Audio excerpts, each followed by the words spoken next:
اهلا بكم حبيباتي. اليوم راح نديرو حلوى جافة بمقادير جد بسيطة.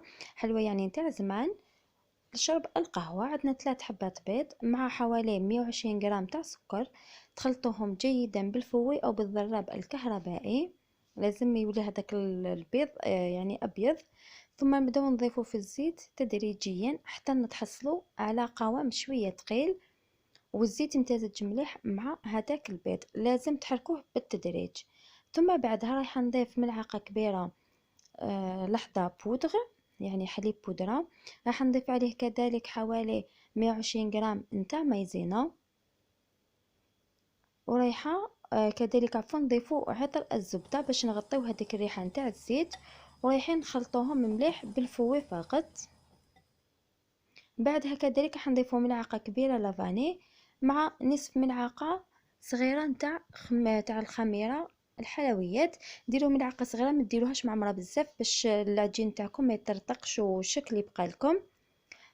ثم نبدا نجمع في العجينة هذيك. نكمل فرينة بيديا. بالنسبة للمقدار شحال الفرينة حتلقاوه في صندوق الوصف.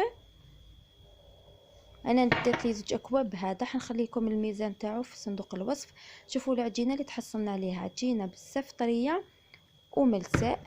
رايحه نجيب بلاستيك نحط العجينه ونحط عليها بلاستيك كذلك من الفوق باش تعطينا السطح يكون املس عفوا.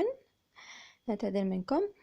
نحلوها بين هذوك 2 بلاستيكات ونروحو نشكلو الشكل اللي حبيتو نتوما.